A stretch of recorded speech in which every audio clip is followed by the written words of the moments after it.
A very good morning, everyone. Thank you for being here today.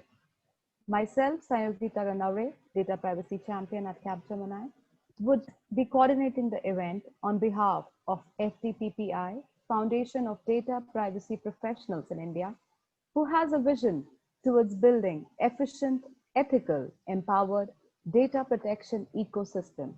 We welcome you to webinar on getting ready for new era of personal data protection. Before we start, would like to give you a few details. The session will be webcasted on YouTube and Facebook Live, and the same would be recorded. We have a small request on housekeeping front. Kindly mute your audios when the presentation is going on. Any questions can be posted on the chat box, which will be answered during the question and answer session. And a small announcement. Honorable Member of Parliament, Shri Tejasvi Surya, will be joining us at 11.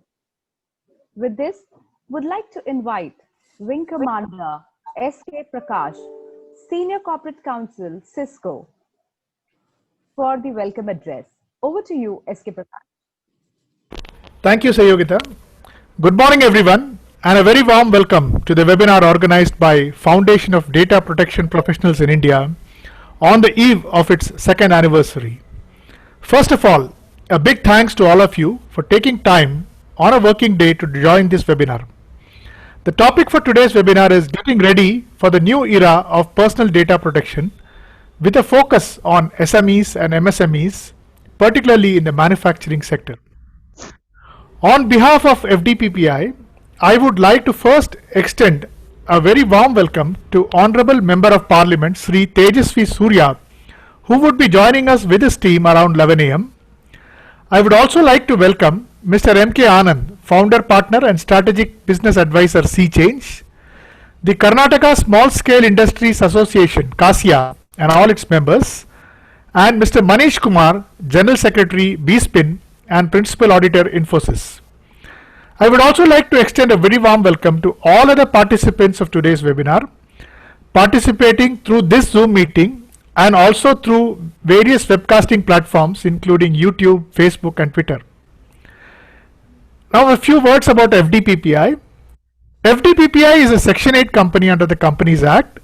The central focus of FDPPI is to ensure that the community of data protection professionals will empower themselves with necessary knowledge and enhance their skills as data protection professionals, and for doing so would adopt ethical means to achieve their professional goals and also contribute to the national security, recognizing data as a national asset and ensuring the security of data for the benefit of the community. FDPPI presently, as intended, has a diverse set of members including lawyers, IT professionals from the area of InfoSec including IT audits, core privacy professionals, law enforcement professionals, and academicians. We are looking forward to more of you joining us in the days to come. For more details on FDPPI, please visit our website fdppi.in. Once again, a big thanks to all our distinguished guests for taking time from their busy schedule and being with us for this webinar and our second anniversary celebrations. I will now hand over the mic to Sayogita to conduct the further proceedings. Thank you, Sayogita. You're on mute, Sayogita. Okay, sorry for that. Thank you, Mr. Prakash, for that warm welcome. Now I would like to take this opportunity to invite Mr. Navi, Vijay Shekhar Navi, Chairman FDPPI, to present the keynote address. Over to you, Navi. Thank you. I will share my screen. Sure.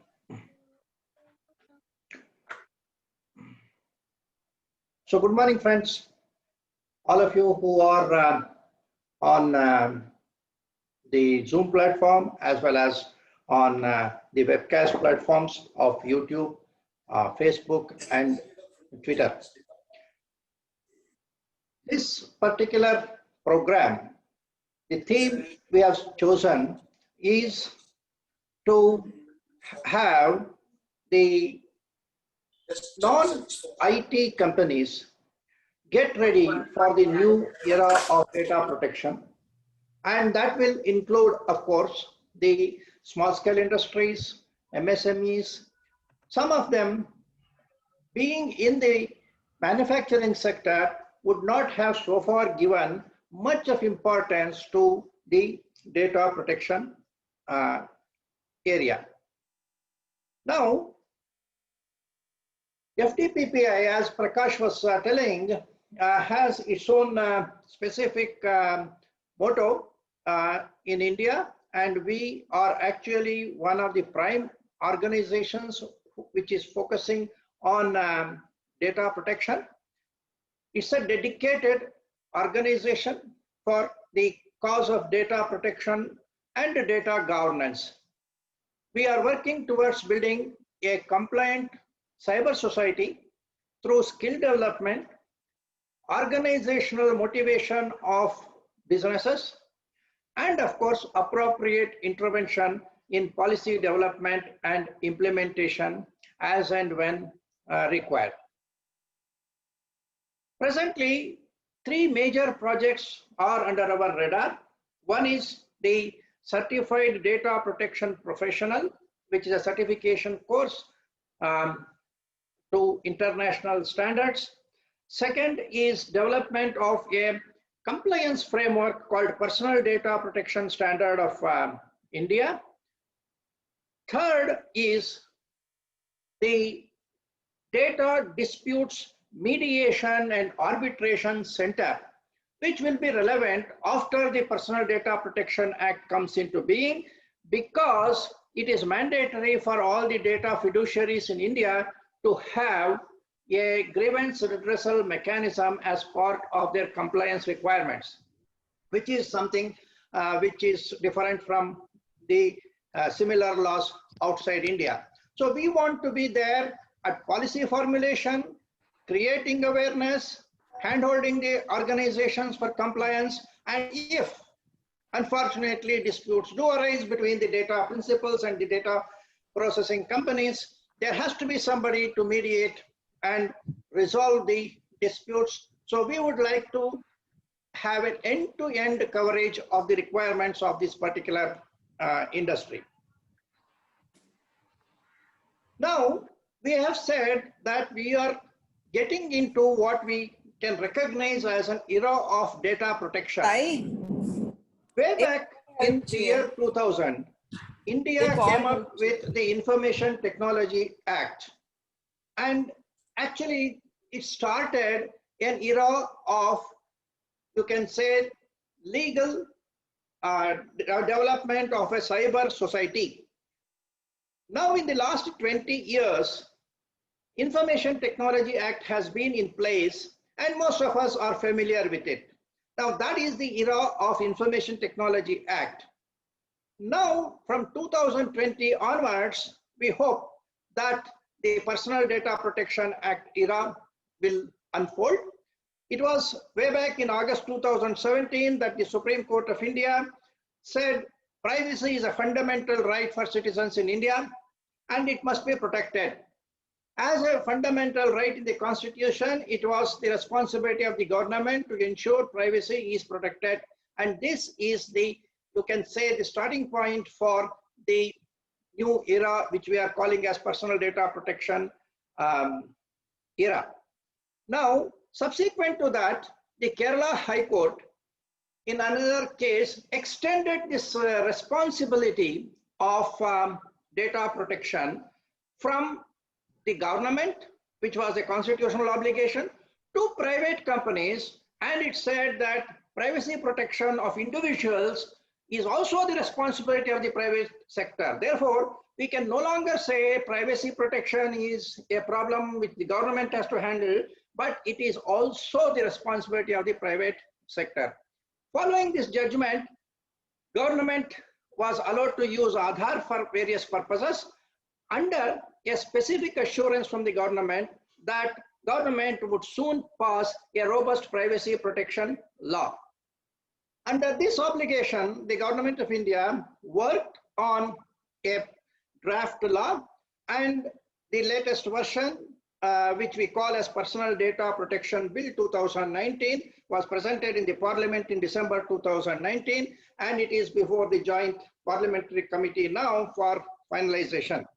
once it is cleared, the bill would be ready for passage, and that is the starting point of this era of data protection which we are going to see, in which all of us will have a role to play. Now, this Personal Data Protection Bill 2019, we must recognize that is a game-changing law. Why I say it is a game-changing law is that the Information Technology Act 2000 is already there, and in fact, if any person, whether it is an individual or a company, if he contravenes the provisions of the law, then such person will be liable either for civil liabilities or even for criminal consequences. That is what Information Technology Act 2000 does. And there is also a provision for vicarious liabilities on the companies, so that companies as well as the executives of the companies will be liable for certain contraventions of Information Technology Act. This is already in existence.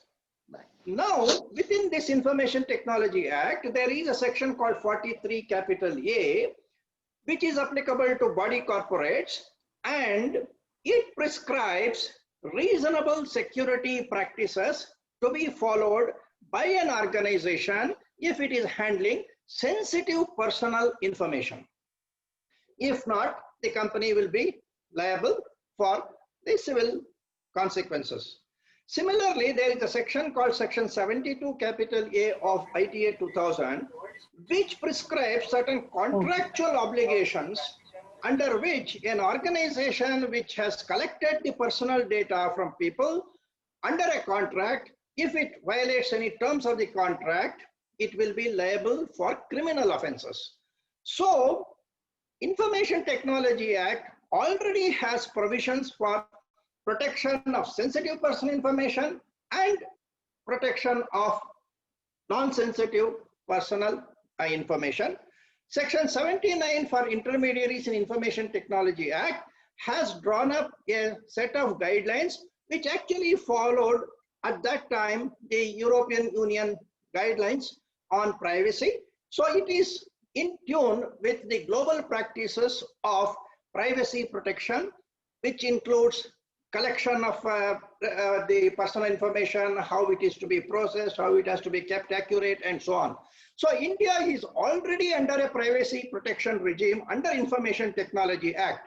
However, we still look at PDPB 2019 as a game-changing law, because the difference between ITA 2000 and this is that ITA 2000 actually applies only when there is a contravention which is recognized and somebody has suffered a loss. So there has to be a victim as a person who actually invokes either the adjudication process with a civil authority or the police as far as prosecution of criminal offenses are concerned. Now, PDPB 2019, which will become PDPA 2020, actually becomes, it goes a step further, and in this, what it does is, it prescribes elaborate precautions which have to be taken by an organization to protect personal data, including sensitive personal data. Section 43A only said sensitive personal data and left it vague to say reasonable security practices. But this personal data protection bill will be prescribing exactly what should be the compliance measures which have to be undertaken. It incorporates all the principles which are there in section 79 2011 rules. So it is much more comprehensive. Another important aspect of PDPB which organizations should recognize is penalties may arise even if no crime has actually been recorded and there is no individual who is able to claim that he has suffered a loss, which was an action which was required under the Information Technology Act, which means that for mere non-compliance of some of the provisions of the law, there could be hefty fines. And when we say fines, under PDPB, penalties may go up to 4% of the global turnover of an organization And in the case of government authorities, it may go up to 5 crores. And not only that there is a penalty, there will be a dedicated data protection authority who will be watching what industries are doing and proactively conduct audits if required and impose penalties without waiting for a complainant to come and report something to him. Now, while this is one aspect of PDPB, I look at the positive impact this PDPB is going to have on the industry in 2 ways. One, of course, when PDPB becomes an act, there will be a lot of opportunities, particularly for professionals who have to work as data protection officers in various organizations and advise them, guide them for implementation of whatever compliance is required. So that is something which automatically comes whenever a new law is in place.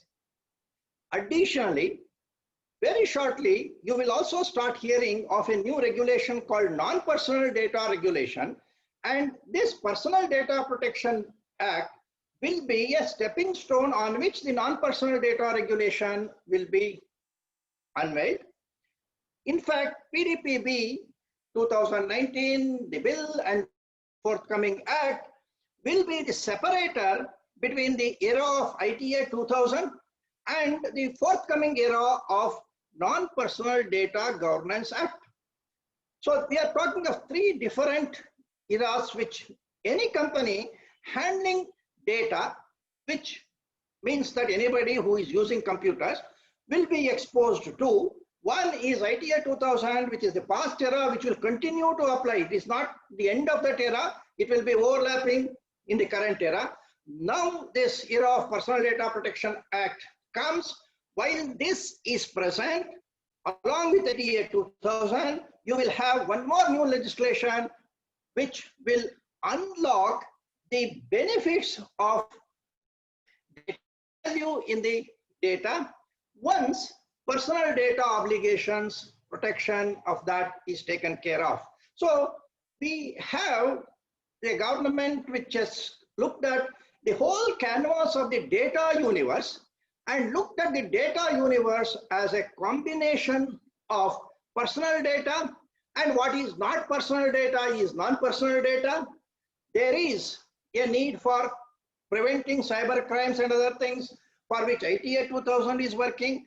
Now we are coming to this information, the PDPA, which tries to protect the privacy rights of individuals. Then after having taken care of cyber crimes under Information Technology Act, taken care of privacy protection under the PDPA, what government wants to do is to ensure industry can take benefit out of data, which many people call it as oil, very potential for generation of income and so on, through the next legislation. But if you want to take the benefit of Non-Personal Data Governance Act, you must first of all know what is there in the privacy protection law. Therefore, we are looking at this as a turning point in the history of data processing in India. Keeping this in view, we are trying to look at this particular webinar, and we are going to have shortly a group of industry experts who will be there as a panel and will discuss a lot of critical issues of Personal Data Protection Act. Before that, I am trying to give only a bird's eye view of what is Personal Data Protection Bill as it is envisaged now and which will become a law at the earliest, for which we are all trying to make industries aware of and perhaps trying to be ready before the act becomes a law. Now, if you look at the essence of this law, it contains, of course, several things. I would like to just give the broad overview of what this act will be covering. The first thing is it will cover certain definitions and the applicability of the law. For example, it will say who is a data principal, who is a data fiduciary, what are the rights of the data principal, what are the obligations of the data fiduciary, and so on. Then to which type of people, data, etc., this will be applicable. So that is an important aspect of the law. Then we will be having what are the obligations which companies have to fulfill in terms of compliance and what steps have to be taken by them. There are, of course, list of exemptions which are also important because we should know whether we fall into the exempted category. If so, then our work will be somewhat easier. That is something as a part of the act we have to understand where exemptions are available. Some exemptions are there for government, some exemptions are there for law enforcement. There could be some exemptions for small entities also. So what are these exemptions? We will be looking at it. Then there is the rights given to the data principals. In fact, this concept of a right being given to a person who is handing over the personal data to the organization for processing is a sort of a new thought which emanated, of course, from the GDPR of the European Union, and that has been carried over into our personal data protection regulation also. Then there is always this controversial aspect of whether data has to be processed in India or it can be processed outside India. What should be the restrictions on transfer of personal data from India to outside country? This has been engaging the attention of everybody in the world, including the EU GDPR authorities. Recently, we had a lot of clash between the EU authorities and the US authorities on how data can be transferred to US for processing. The courts had a view which was different from the administrators.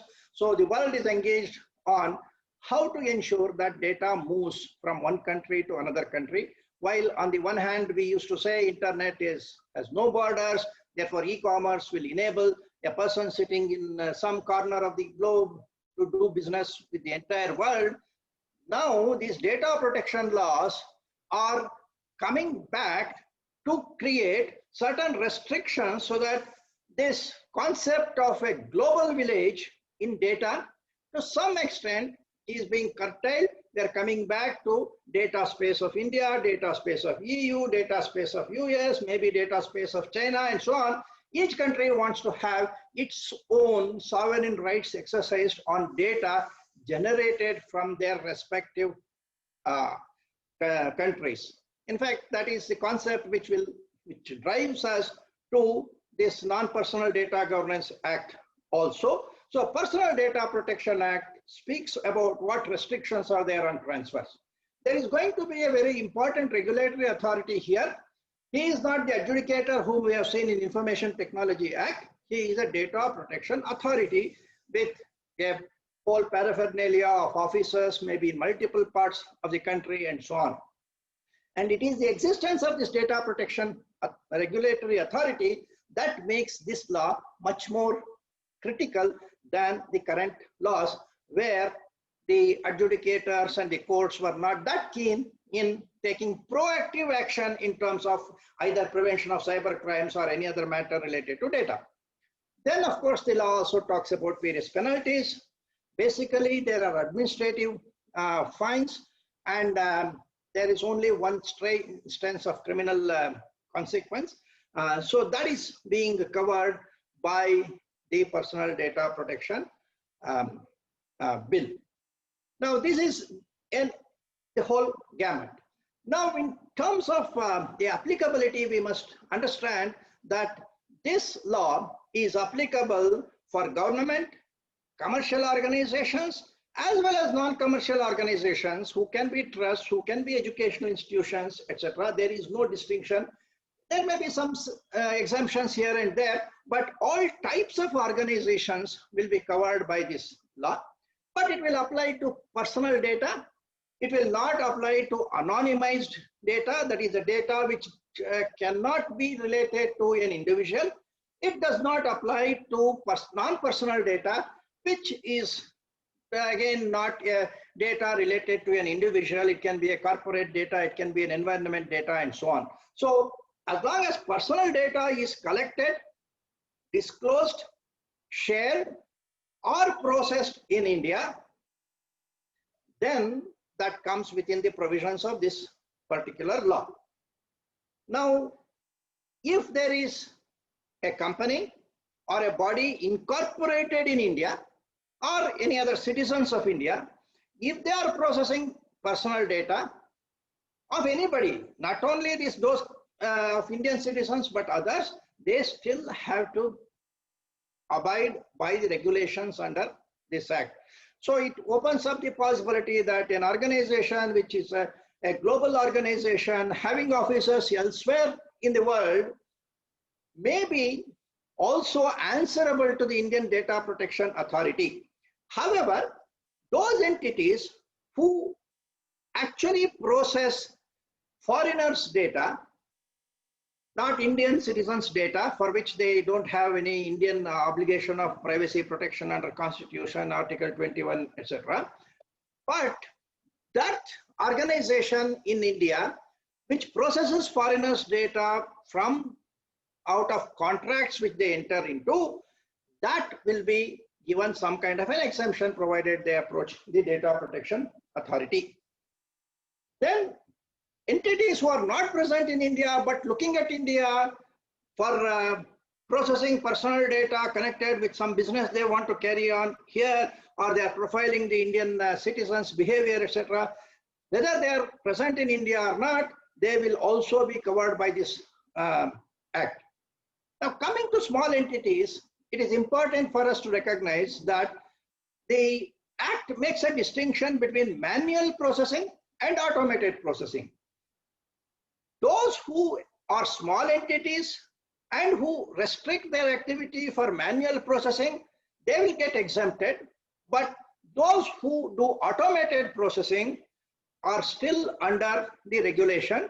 So therefore, small entities, whether you call yourself small scale industries or whatever by name, you still have to look at whether this act applies to you.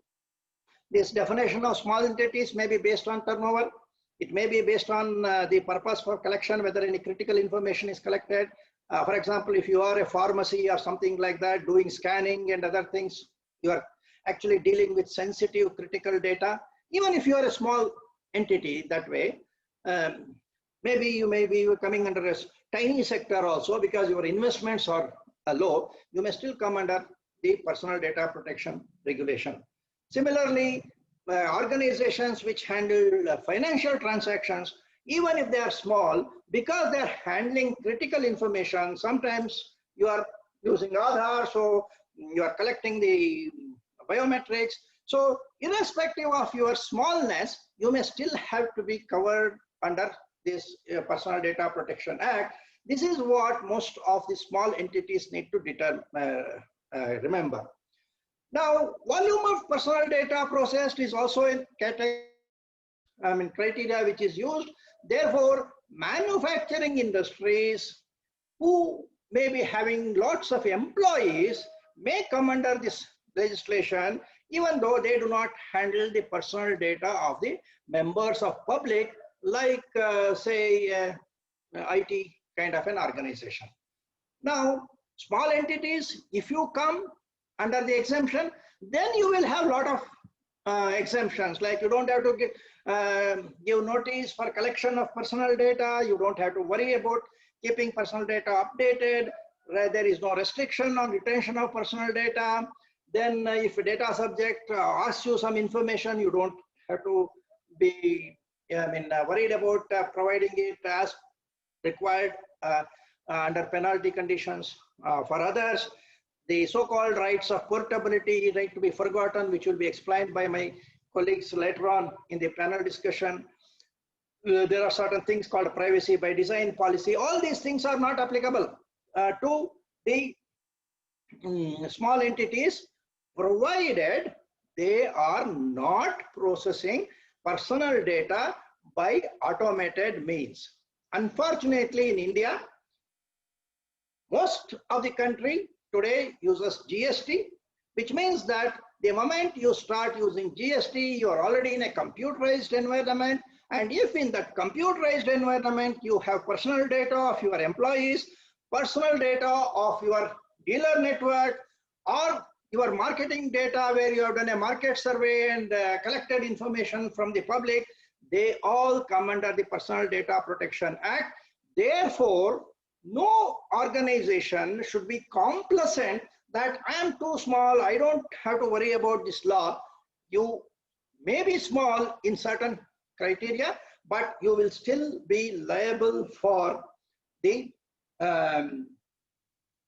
using of this particular being compliant with this particular act. Now, one more thing I want to tell you before we move to the next section is that Personal Data Protection Bill is not a clone of GDPR. That is, if somebody says, I know about GDPR, so why should I know about PDPB? They are making a big mistake because Indian law is somewhat different in many respects. We have a data fiduciary concept. We classify data fiduciaries differently. We have something called social media intermediaries. About foreigners processing, we have a different criteria. We have a sandbox scheme. We have got a privacy by design policy. We have got a data trust score based audit. These are all different and not there in many global laws. So compliance of GDPR will not suffice. You have to learn how to be compliant with Indian PDPB. Similarly, using the tools of compliance, the frameworks like ISO 27701, which is accepted globally for GDPR compliance, will not suffice for the compliance of PDPB in India. Keeping this in mind, since I told you FDPPI is interested in ensuring compliance by handholding the industry throughout from end to end, we have been trying to prepare professionals through various certification modules for Indian law, global laws, technology, audit, and behavioral skills required by the data protection officers. We also have created a Personal Data Protection Standard of India as a framework, which could help organizations to be compliant. And our objective is to ensure that this certification as well as this kind of, you can say, compliance framework is affordable to SMEs. See, the moment we talk of ISO, many small industries will say, that is not for me. That is for the big companies, okay? But what we are trying to do is, every organization, even if they are small, if we are saying that they have to be compliant, we also need to provide them the tools of compliance, and that is what FDPPI is very much interested in doing. It is in this context that we are asking people to be aware, to be ready, and be compliant to the law as it is emerging, for which we will try to do our best in terms of providing the guidance, providing our members will be providing the consultancy, and ultimately we want no excuse for people to be non-compliant. Okay, in fact, by having this kind of an activity in Karnataka, we are interested in Karnataka becoming the most PDPA aware state in India. Probably that is something which will help the industry grow better in India. Okay, so friends, this is what I wanted to share here. I'm not sure whether Mr. Tejasvi Surya has joined us so far. We have kept our time, yeah? Sir, Anand Pattam here. He is expected to join in another couple of minutes, sir. Okay. Secretary. Okay. Maybe then, should we take a few questions on whatever I've said now? No, sir. Just message came that they are joining now. We can. I think yes. Yeah, he has joined. He has joined. Okay. Just joined. Yeah. I will, Samyogita, I will just play the next slide after he is there. Then we'll continue. Okay. So friends, on behalf of all the people who are here, we would like to welcome our Honorable Member of Parliament, Mr. Tejasvi Surya, who actually is also the MP from the constituency in which FDPPI actually is registered as a Section 8 company. So he is very close to us. Plus, he has been a person who is interested in law and technology. He is a member of the IT committee as well as the JPC for Personal Data Protection Bill. So he's a person who I don't have to tell you about his other credentials. Maybe somebody else will introduce him and most of us already know. But I'm only trying to say how he is very much relevant to the activities of FDPPI and what we want to do in Karnataka. So it is my pleasure to welcome him.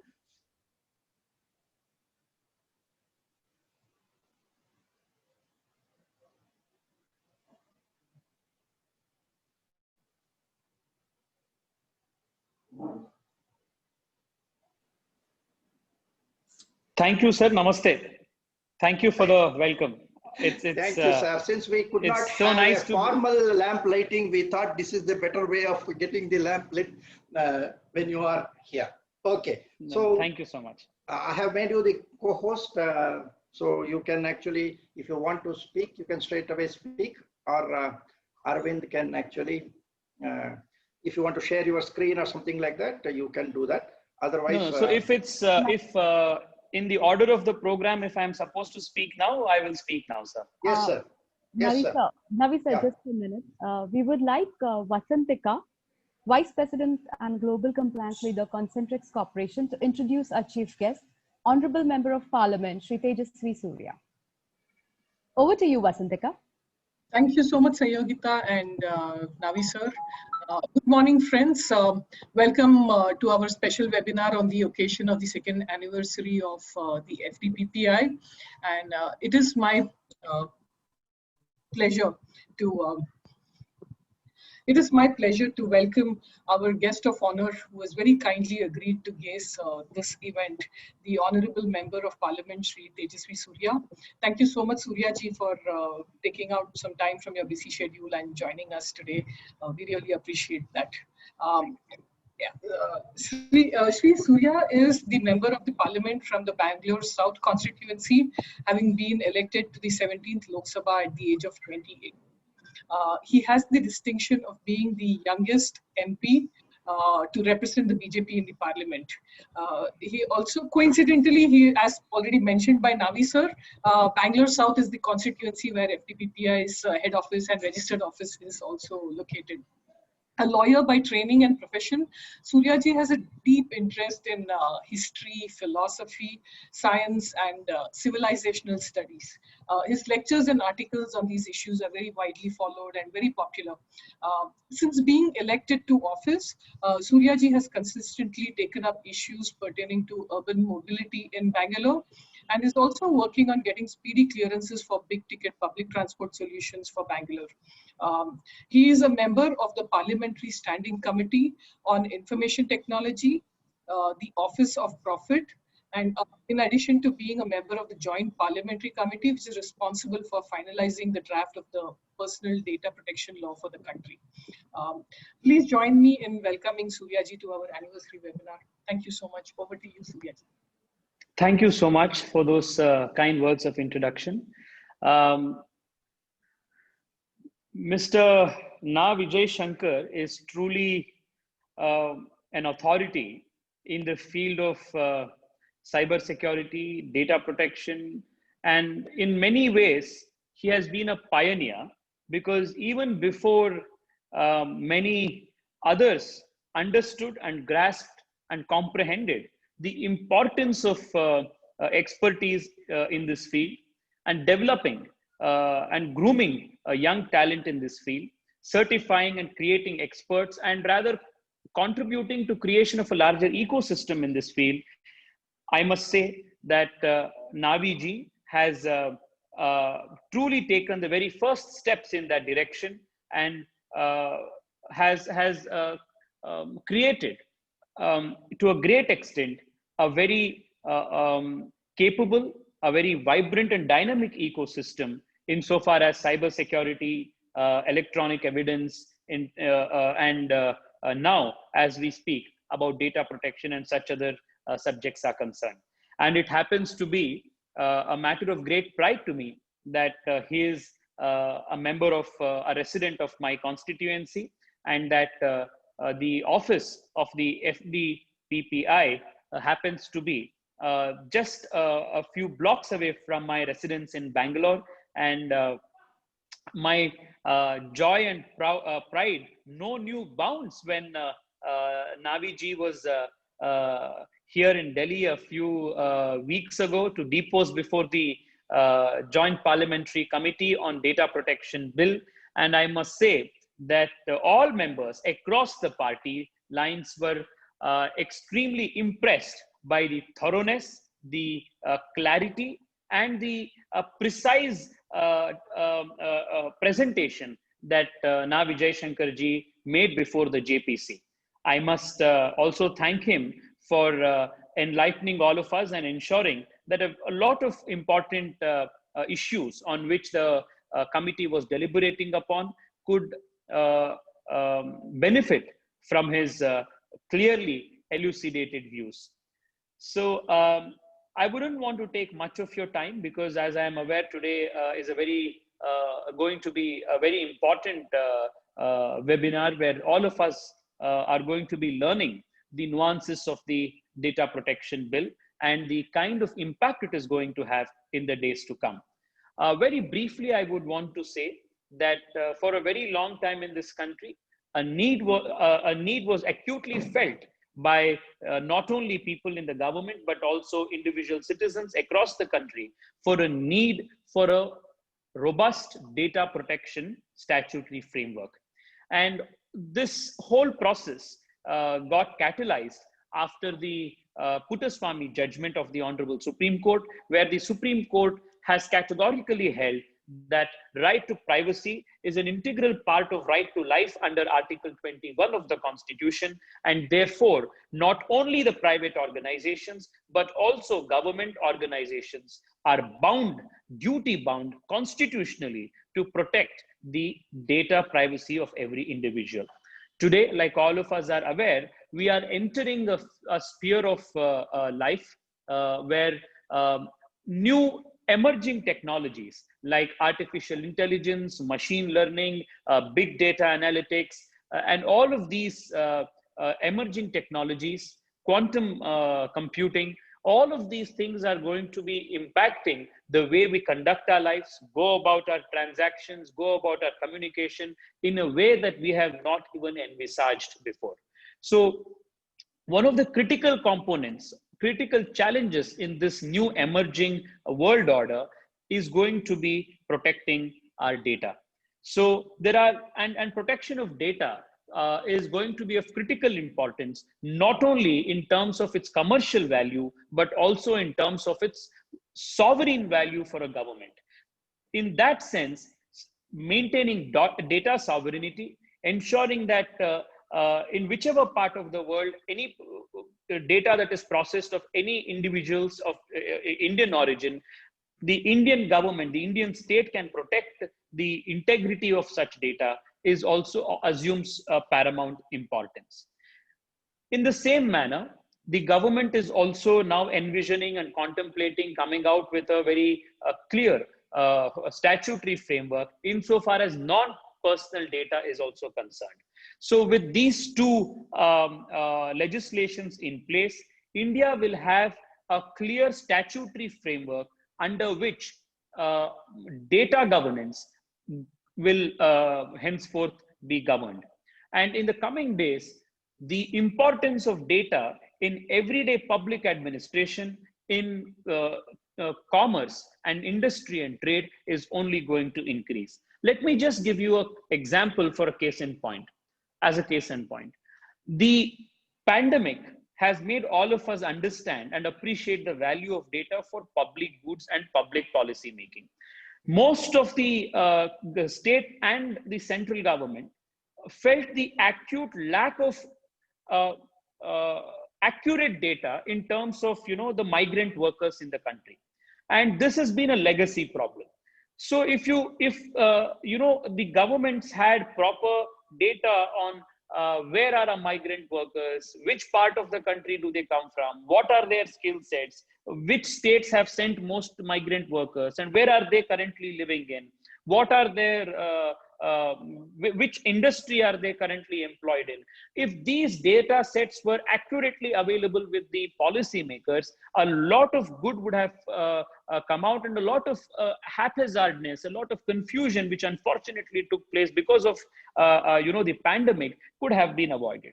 So this is just one example of how data will play a very vital role, not only in commerce and industry, but also in public policy making is something that is well established. In the same way today, from choosing the toothpaste that we want to use to electing the prime minister or president, social media companies using big data is trying to influence all of us from not only making a commercial decision, but also making a very important political decision. We have already seen the kind of instances of data breach or data complicity of organizations like Facebook along with Cambridge Analytica, and how they have tried to influence elections in the United States. There are also reports recently of how social media activities of 100+ dignitaries of the country was being monitored by China. And there are also reports of how many of these foreign countries, especially having a lot of influence on Indian social media networks, social media channels, platforms, use their algorithms in a biased manner to present a certain point of view and regulate the content, even though they claim to be independent social media intermediaries, where they say they do not modify or regulate any kind of content. So these challenges that are being posed by these emerging technologies are going to be of critical importance, and deliberations on this subject, understanding this law by not only policymakers, but most importantly also by those of us who are direct participants and beneficiaries, and also those organizations which will have to implement these in the coming days, is of critical importance. Therefore, in that regard, organizations like FDPPI, have taken a lead in that regard to educate our young entrepreneurs, our MSMEs, and the small and medium enterprises on the nuances of the personal data protection bill, of how it is going to impact our relationship with our employees, with our customers, of how our companies must handle personal data in the coming days, and the non-personal data in a short time to come. So familiarization with these legislations, which are novel in nature, is something that is very crucial, because the kind of impact and importance that data governance will hold in the coming days is only going to increase. So in that regard, this webinar, which is organized today, is a very, very welcome step in the right direction. And I once again thank FDPPI and its pillar of strength, Na Vijay Shankarji, for taking this very much needed initiative today, and having organized this program with his very enthusiastic and committed team. I just want to conclude by saying that insofar as India is concerned, all of you are aware that we are still a society that is still understanding the concepts and of what data privacy means. Many of our citizens today do not even understand the concept of data privacy. Many of us do not even understand the implications of data breach. Many of us do not even understand of how data, big data, can be utilized and manipulated to not only influence our personal choices of commerce, but also how it can be a detriment to large constitutional values of liberty, of equality, of sovereignty of the country, which all of us hold dear to our hearts. So in that sense, a lot of responsibility rests on the civil society and along with the government to educate the people of this country on these nuanced concepts of data governance, privacy, and how all of these will play a very important role in our personal lives in the coming days. So with that concern and with a lot of appreciation for Navi and the entire team that has organized this, I thank you all for giving me this opportunity of being a part of this very important webinar. And I hope that there will be a lot of important deliberations that will come out of this.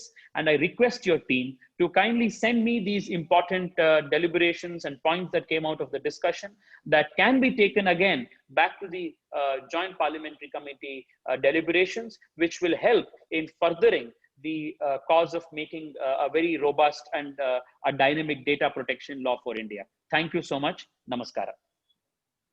Thank you, sir. Yeah. With due respect, would like to thank Honorable Member of Parliament, Shri Tejasvi Surya.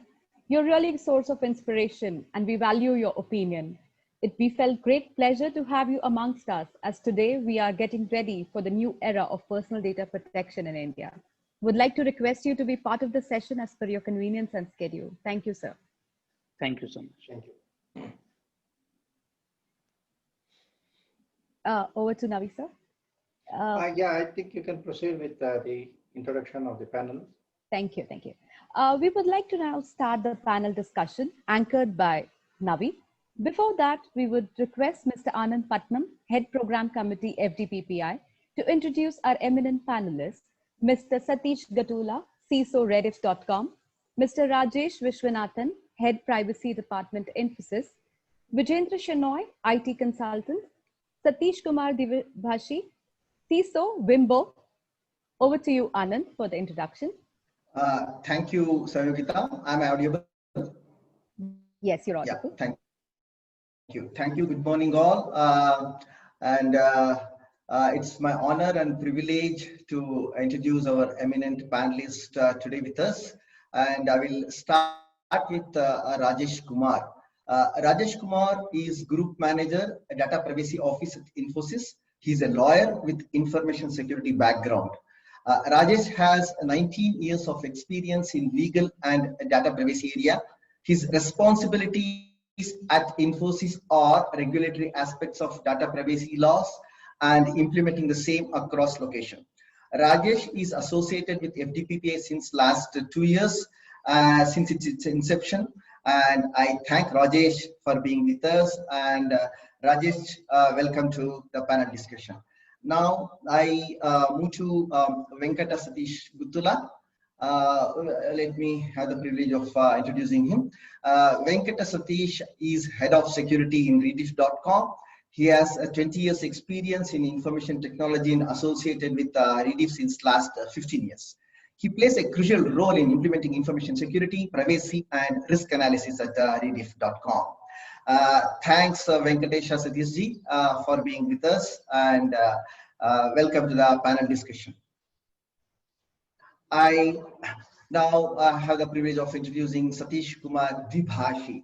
Satish Kumar has over 20 years of experience in IT and information security. He is currently the Senior Vice President and CISO, Chief Information Security Officer at Wimbo Inc., Bengaluru, a fintech company. Prior to this, he was with IBM India as the Compliance Lead, Information Security and Risk Management. Currently, he is the President at ISACA Bengaluru chapter. He is a regular speaker at various events, forums, and provides the thought leadership in information security and data privacy areas. Thanks, Satish Kumar Divibhashi ji. Welcome to the panel discussion. I'll move to Srikanth. Srikanth has an experience of 22 years of experience and is currently responsible for the smooth running of information security at the TVS Motor Company. He's in hands-on experience with a decade of experience in expertise in risk and compliance. information security governance, information security audits, and data privacy, and BCP, business continuity planning. Srikanth is awarded in various forums like CSO Top 100. It's 3 times he has been awarded, and Next 100 CIO Award 2012, and ET CISO Award and CIO Award. Thanks, Srikanth, and welcome to the panel discussion. I will also have the privilege of introducing Vijayendra Shanaji. Vijayendra Shana has about 30 years of experience in the information security, and he has domain expertise in various sectors, various verticals like telecom, healthcare, power distribution, and transport, and healthcare as well. And he is very much passionate about the data privacy, and he has been, had the leadership position. He has held leadership position in various global and Indian conglomerations, and he is also a member of FDPPI. Welcome, Shanaji, and welcome to the panel discussion. Thanks for joining us as a panelist. Now, as I know to mention, the anchoring of today's panel discussion is by Navi sir, Chairman of FDPPI. Thank you. Over to you, Samyukta. Thank you. I hope all the panelists are on unmute so that whenever you speak, we will be able to hear. Yes, sir. Okay. Yeah, it is my privilege to welcome all the panel members once again on my behalf. I think Satish. I will. Someone has unmuted. Please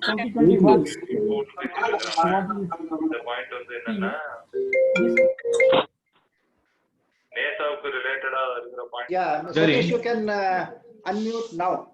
Okay. So I think you came.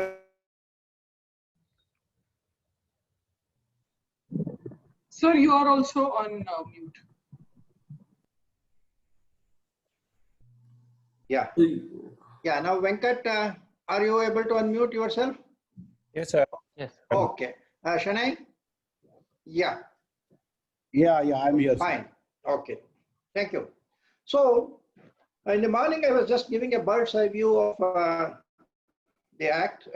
I knew that all of you as experts with practical experience of at least the international data protection implementation is there. So, though PDPA has not yet become a law, Information Technology Act 2000 is already a law. Section 43, capital A, is already in operation. In fact, I know Mr. Satish Kumar Vivashi is one of the few persons who had gone through the implementation of compliance of ITA 2008. Not many companies did that, but Satish's company went through compliance of ITA 2008. That is a version after the amendments of 2008. And he, of course, he is a CISO, so also he is Mr. Venkat Satish Gutula. He is also a CISO. Rajesh is an expert in GDPR implementation. Mr. Shanai also has seen a lot of GDPR implementations. So we have a wealth of experience here, and we will try to understand the Personal Data Protection Bill of India from your experiences in different areas.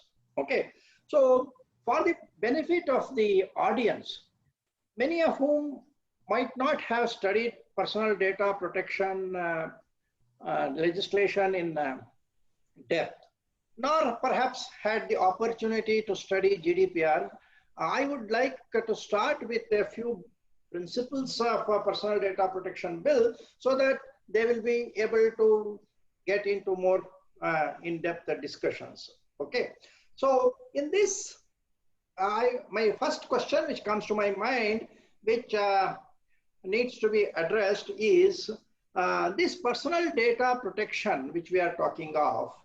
How much is it relevant to the manufacturing companies. I suppose, Shrikant, your video is off. Okay. Now, what is the extent to which this law is of relevance to the manufacturing companies? So I would like Mr. Shrikant to respond to this. Yeah, hi, this is Shrikant here from TVS Motor Company. Thanks, Navis. See, this in manufacturing, it is right now, there are a lot of lagging. So there still people have to give the awareness on this GDP or PDP or GDP or whatever there, because since a lot of initiatives are happening in the automotive industries, like we have a lot of intellectual properties, a lot of new initiatives like telematics, a lot of IoTs. So a lot of data in the manufacturing is more. So we have to be very much initiatives on that than the PDP. Since more on this, lot of automotive industries becomes more on technology driven, and they're innovate in search of and the constant with the innovative and development of the data protection with the industries more on that. There are more important electronic data are shared among the partners and manufacturing industries. Managing the risk is becoming a more increasing than the current difficulties. So a lot of initiatives have been taken.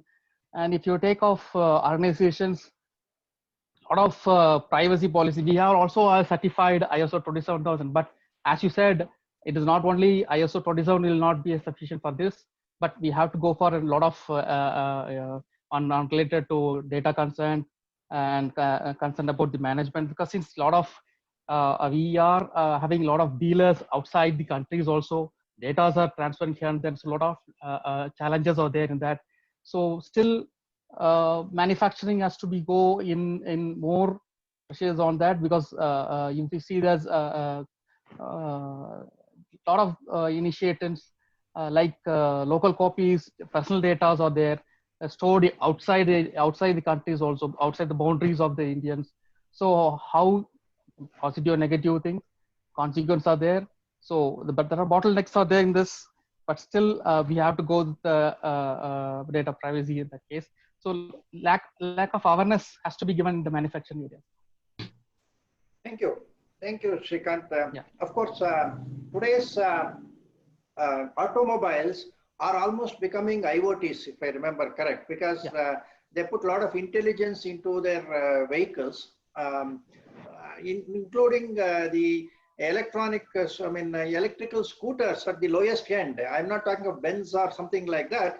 Even the electric scooters, many times they have a lot of intelligence mechanisms, which are actually software which tries to look at the performance of the engine, but performance of the engine is a data related to the user of that vehicle. So to that extent, whether he's a good driver, bad driver, whether his insurance should be continued or he should pay a premium, if some accident happens, whether there was negligence, all these are data which this whatever software which monitors the engine concern is collecting. And that is personal data by most of the other these things. I would like Mr. Rajesh to react to this. Does this machine data collected by these, the example which I gave, the electrical scooters, to what extent they come within the understanding of personal data, or does it remain entirely as non-personal data? What is your view? So first of all, thank you very much for the opportunity here, and I'm really privileged to be part here in this particular session amongst other panelist members. So before I respond the previous question in terms of manufacturing sector, for any organization to comply with a particular regulatory perspective, and specifically from a data protection standpoint, there are two facets to it. One is whether the privacy law may apply to a manufacturing sector where we are handling data such as the one example that you said about IoTs and other things which are collecting the data. And there is also, from another perspective, we also have our own employees of that particular organization. And especially if you see in the manufacturing sector, you will collect and process more kind of sensitive related data because there are more like a factory setup. So I think even the size of the organization may not matter because of the sensitivity of the nature that is getting processed. Now, coming to your question on the specificity in terms of uh, when such data are collated through the devices that are there available from an automatic standpoint and being used internally, we see very clearly in terms of it that these data are not aggregated in nature. They are really connected to a particular system, and these systems indirectly still identifies the individuals. So from my perspective, when it is going to impact from a data ethics standpoint, an individual, I think the personal data law will apply here, and as a result of which there would be serious obligations in terms of acquiring concerns and other data subject rights that may emerge out of it. As long as if the data is just going to be used for statistical and other purposes, which in most cases is not the scenario, because I can take an example as if there are IoT devices on street lamps which are just collecting the messages of number of vehicles passing through. There you may not see any much kind of a personal law, but if it is your system, the way you drive it, and based on which if there is a data that is getting populated and sent to a particular entity which uses it to determine what kind of insurance premium can be subjected, I think there you will have a serious implications of the personal data protection law. Thank you. Mr. Gutula, okay. Say, now we discussed the need for personal data protection principles to be applied even in a manufacturing company or related IoT industry. Now you of course represent Rediff, which actually is into the thick, say the characteristic of a company which collects personal data because you manage, let us say, the email accounts, you hosting services. Now, to what extent you would look at this importance of personal data as an asset for your company? You know that recently we have been debating on the Net4 India issue. Net4 India is a very big ISP which wants to discontinue its business, and it has gone into liquidation, and we are questioning whether the personal data which was in the hands of this company, have they been valued before coming to an insolvency decision, was something which was bothering me. Now you are an organization which has a lot of assets. We remember that when a long time back when SIFI was sold, it was sold for 200 crores just because I'm not talking of SIFI actually bought this, that India World company. Just the data was valued, our membership data was valued at 200 crores at that time, about 20 years back. So now with all this realization that data is oil, we can do a lot of things, data must have actually gathered much more value than what we saw in the year 2000, 2001. So if the company like Rediff.com or similar ISPs are there, how do you as a company look at this value of data? Does it come into your balance sheet or does it remain outside your balance sheet? Some thoughts on that, Venkat? Thank you, sir, and thank you for inviting me, and thank you for having me into this panel. As you said, currently what is the notion is that data is the new oil, and I won't be talking particularly about my company, but as a overall companies. I think we are still yet to see give the value to the data and how to mine the thing. There are many companies I think outside. They actually have value of the data, have the value of the customers' data and all the personal minting money on that thing. But I guess companies in India are still yet to figure out what is the exact value. As you rightly said, some companies sold for a very less amount, because they couldn't find out what is the value. We still have to figure out what can be done with the data. So we have a lot of data, so we need to bring out big data analytics and to see how to get the better of the data what we have. So once we have the purpose and once we know okay what is the data we have, so we need to identify data, then we can exactly give the value. So I think this is yet to be done in industries now. Thank you. Satish, Vivashi, so you have your extensive experience in handling fintech related data, which also, like health data, is a very highly valued data. Of course, we say valued because in the dark market, we know that there is a value to the data, credit card data or health data, much more than your name and address or something like that. So we know there is a value, $200 per or $100 per set of credit card data. Okay. Now, when you come into a company, okay, now when I have got, let us say, computers worth 10 crores. Now, how do I value that what is residing inside the computer may be worth 100 crores? And how do I bring it to my balance sheet? Because this is also relevant for cyber insurance. See, nowadays, we do take cyber insurance for most of the data breach losses. But at that time, again, we have a problem in identifying what is the value of assets I have to insure. And therefore, the insurance company will collect the premium of a particular value. So what is your experience on how to value personal data within an organizational setup? So yes, thanks Naviji for having me here. And as you said rightly, we are the early ones to adopt IT Act 2000. Again, thanks to you in the sense, so that becomes a differentiation aspect even for the business context in the sense, because we are a service provider for banks, and banks take this very seriously on how do you manage this kind of data.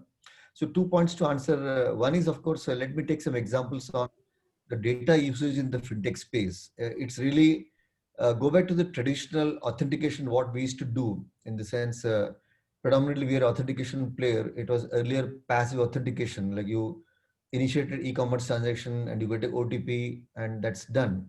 Now with the growing, I think because with so much of data and with the card unions trying to see how, because the two aspects to it. One is with growing frauds. So as a part of fraud and risk management solutions, it's also imperative to see these frauds can be preempted before the transaction gets really passed through. Like example, today most of the card unions are mandating, I'm sure you know, the EMBCO has set a direction. It should not be just a passive authentication, because now you have a lot of data of the customer. In fact, what is the pattern of customer usage? So there's always two school of thoughts. One, you have sit on a lot of data. Now, can I use the data to see? So in fact, we do this something called risk scoring, because that's a standard protocol, what we call the risk scoring mechanism. Like example, let me take Rajesh as example. Now Rajesh has got a standard pattern of spending, and suddenly Rajesh card is used for on a merchant which probably looks to be a risky transaction. So there's something called step-up authentication which happens, so that there's an extra leg of authentication which is challenged to Rajesh to see that this transaction is basically verified, validated before it really passes through. So I think there's different lot of benefit towards using this data, but always there's a two school of thought in the personal, in the PDP or the GDPR context. Can you use that data for this purpose? Now, no doubt, all these risk-based authentication systems definitely provide a lot of value to ensure that the customer fraudulent transactions are reduced, because that's the whole purpose of banks investing heavily on this risk-based authentication, what we call. That's really going to kick off our, now that is one side of story. Now expanding that discussion to the larger world. Now, so one side RBI wants to have the data sovereignty and data being local, but the other side card unions say that how can you make it local? Because finally, end of the day, it's a one world, right? You know, Rajesh will travel across the globe. Now we won't have a visibility on the overall data, because to create the risk score, because it cannot be local risk score, it has to be a customer driven risk score. So these are typical, I should say, very interesting points. But yeah, of course, we are dealing with to see how not to, of course, dilute or ensure that. So sometimes these businesses sometimes look this, I should say, act or laws as barriers towards adopting these systems. But yeah, I think it's a balance between both. How can we use these data, which is very valuable, to ensure that you give a enriching experience to the customer and make his customer transaction journey a very, we call it as frictionless. And other also see that this data is not being misused, abused, or not being used in the not in the context for which the customer has given the data. So very interesting, I should say. And adding to top of that, if I can just take one more minute about ML algorithms now, all based on data, because that's the next big now, because this data becomes the basis for whole algorithms. Now that's also, again, the data science teams, right? We want to use every data element available, but whereas the other side, the privacy teams want to ensure that what data you can use, what data you cannot use. So there's a very different discussions happening around to ensure that, of course, privacy versus security are balanced, and see that you provide the right, because finally we all know, right, data gives you a lot of value back to the stakeholder, but then the value proportion has to be appropriate by ensuring that you conform against all the leading privacy standards, equally providing the right benefits.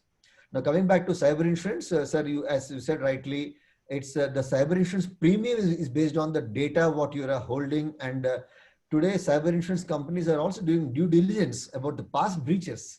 They also use certain solutions like BitSight or something where they want to see the organization score. Now, what was the past incident, data breaches? Now, based on the score, they want to decide the premium. It's not only data value, but also the your current security posture or the past data breaches, or I should say any indication of compromise, which also decides the cyber insurance premium. So very interesting this, but yeah, data is different. They factor the data, and based on that, the data valuations and the cyber insurance premiums are decided. Sorry to make it long. Thank you, Satish. Thank you. Now, when we talk of this personal data protection, there are issues which I think the small scale industries, or let us say new startups, sometimes find that say all these data protection people talk of consent, they talk of notice and so many things. Before we go into this notice and consents, I want to know whether this personal data protection bill has given consideration to the startups to ensure that they are not inconvenienced when they talk of this new algorithms development and other things. Sometimes when they develop these algorithms, we don't even know what kind of data it is likely to consume and what kind of output it is likely to give. So some of the users of the personal data gets discovered during the time the particular software is tested. So many of the startups are worried that if there is a personal data protection regulation, their ability to test new products, new algorithms would to some extent get disturbed. So Mr. Shenoy, as a consultant, what is your view of how the Personal Data Protection Bill of India has handled this situation where technology companies need to have a testbed environment in which they are not bothered too much about the so-called personal privacy protection and other things? Though, of course, as citizens of the country, they would not like to act recklessly to infringe privacy of public. But is there any provision in this bill to ensure that startups can continue to use their innovative technologies for testing without much of botheration of the law? Mr. Shenoy? Yeah, thank you, first of all, having me in this esteemed, as a panelist, and also the very encouraging new data protection bill webinar. There are interesting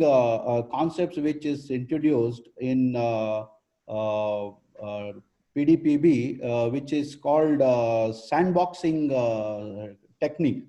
When you say sandboxing,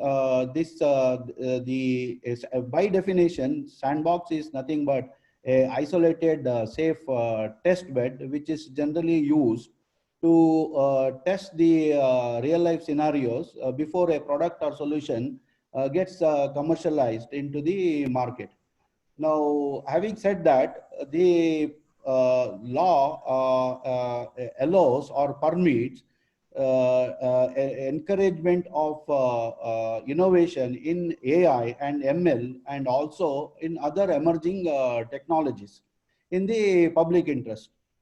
Now, this particular concept in PDPB is mandated, hence it is unique and different from some other well-known global data privacy standards.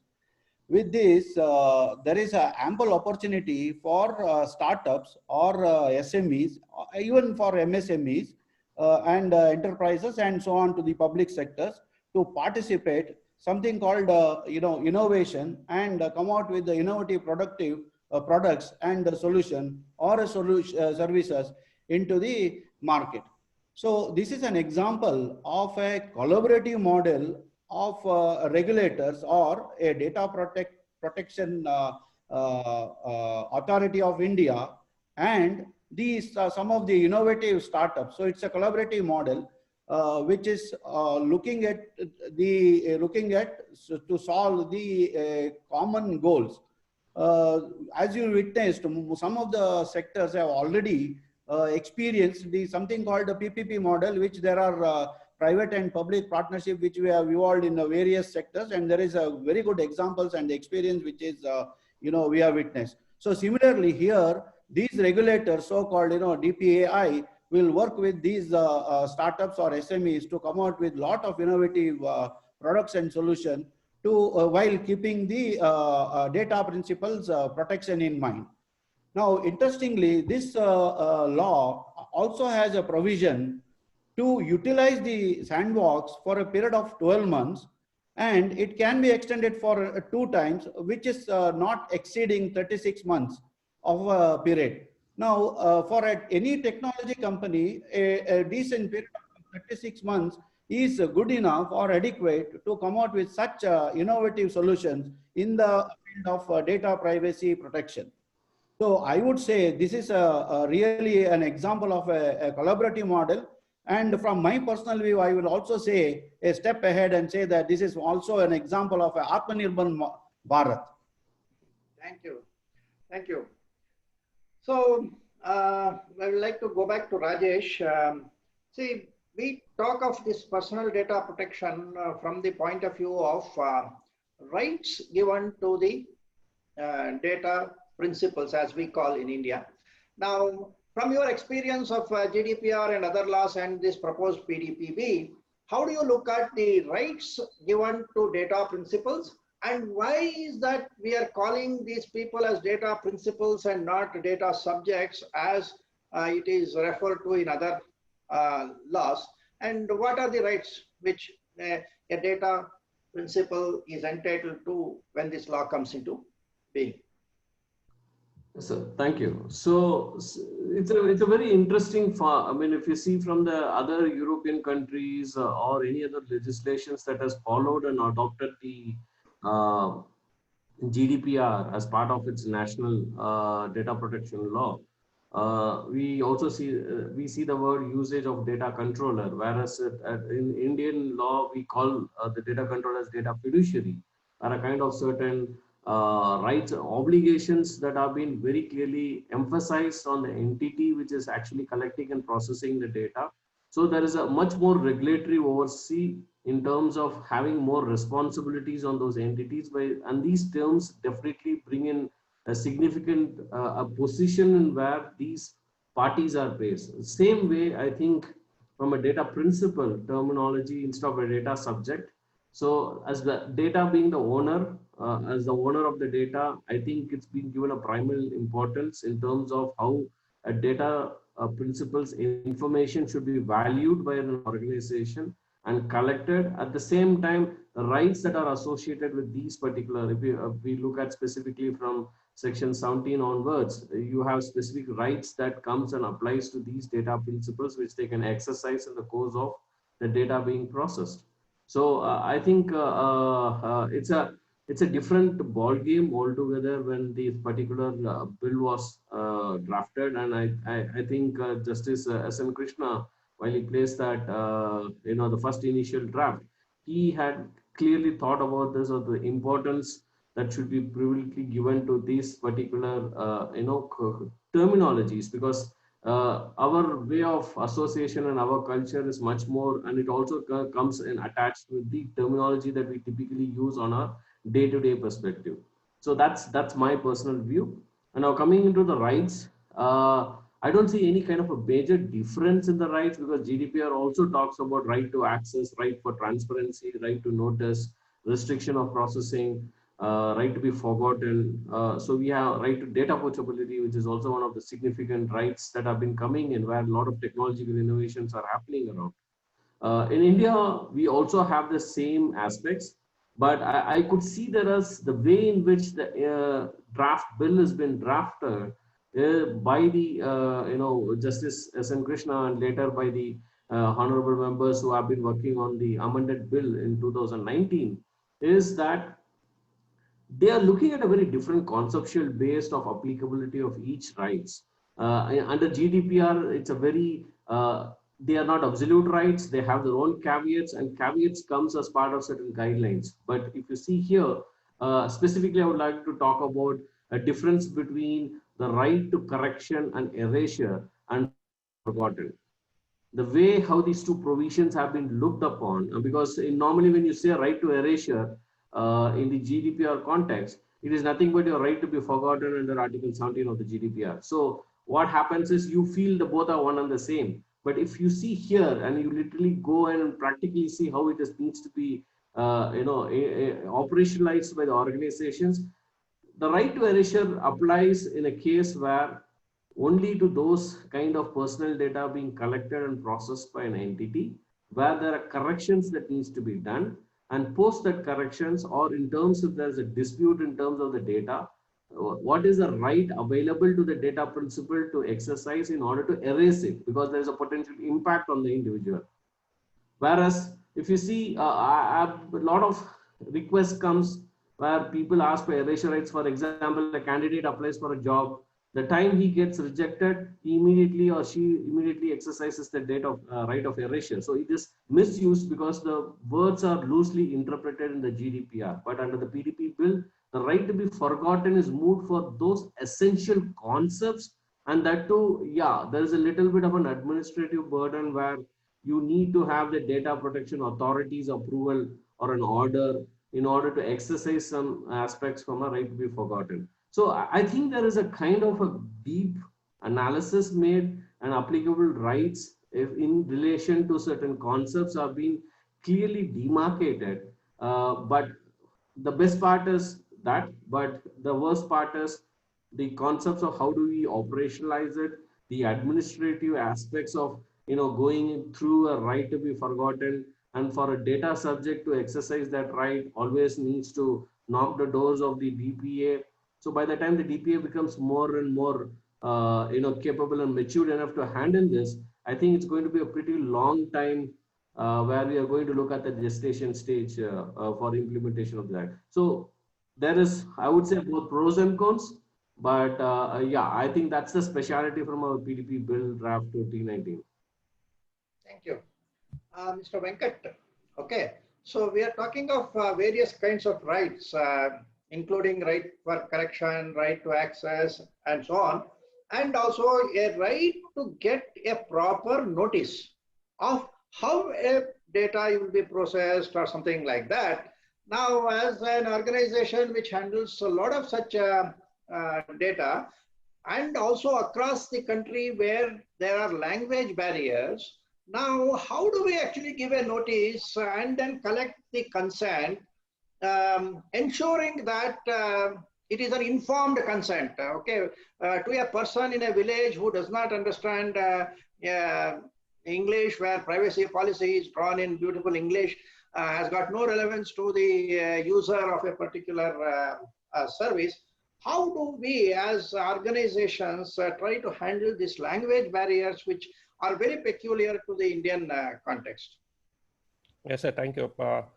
Before coming to your question, let me first talk about the notice. So data fiduciary has to provide the data principal notice, and before putting on the notice, data fiduciary should know what is the purpose of the personal data, what they are using to process, because in the notice they have to give the process, then the purpose for which this personal data has been processed. So it has to be clearly stated in the notice. And it also has to be clearly stated what are the categories of the personal data they are being collected, and they need to identify and show the contact details of the data fiduciary and contact details of the data protection officer. So they need to explicitly show these are the contact details of the data protection officer. So if there is any issue, the data principal can come and they can communicate with the data protection officer. And in the notice, they also have to show the right of the data principal to withdraw that such consent. If the consent is given, he has the right to withdraw. So they need to show how that consent can be withdrawn. And if the data is being collected from any other source, not directly from data principal, they need to also show from where they are getting that data. So they need to show explicitly what is the source from where they are getting the data. And if the data is used or it is being sent outside the boundaries, if it is doing some cross-border transfer, they also need to inform about that thing. And when the data fiduciary is having the data, they also need to inform what is the period for which this data, personal data is retained. And if the period is not known, they need to, they also need to tell, okay, why it is not known. And they also need to tell what is the criteria for determining the period. So this, everything has to be given in the notice. And they also need to give the procedure to exercise the data principal rights and any related contact information, and the procedure for grievance addressal, and the existence of right to file complaints with the authority. So these everything should be given in the notice. And as you are telling, the data fiduciary should provide this information as clearly and in a concise manner that is easily understandable by a reasonable man. And as you are telling, if someone doesn't know English, then wherever it is necessary and wherever it is possible and practicable,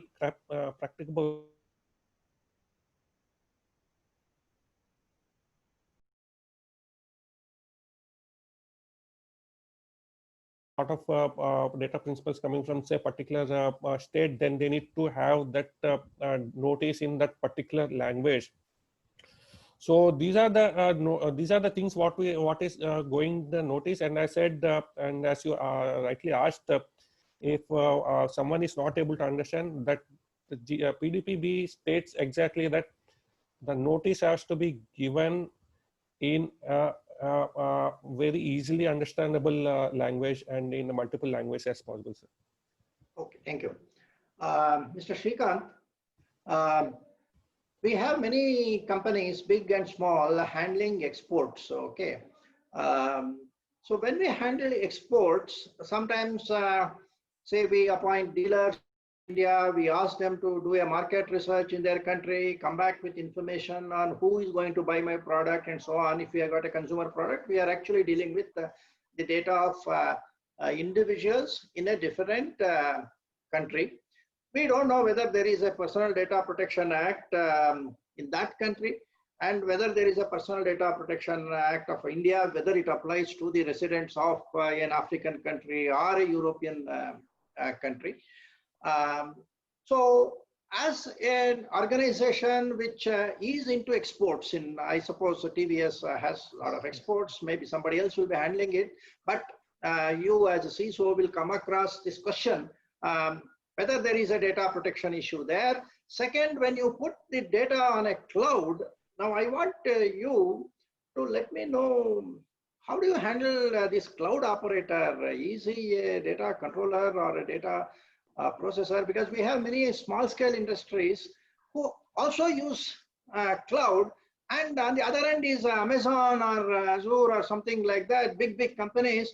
I can't dictate anything to them. I have to take what they give. Okay, that kind of a situation, how does Personal Data Protection Act handle? There is two things. One is handling of data from outside the country as part of your business, and then use of cloud. These 2 points on which I would like you to respond. Yes, we do export in the other countries as in manufacturing. There are a lot of dealers in other countries here manufacturing exports on that. But when you talk about this data on already there, the importance of the data security and the protecting confidential information and the trade secrets ought to be managed according to the industries are exporting the data to the external parties, dealers or any suppliers or anything. So we manage protect according to the precedent. But right now, the lack of we have to adhere the policies as per these data protection when it comes to exporting the data or anything. But when you talk about the ground level of this thing, critical data, professional data, or all they had to be managed across the broader borders. And when you transfer the data, providing the proper legal agreements and other things have been processed.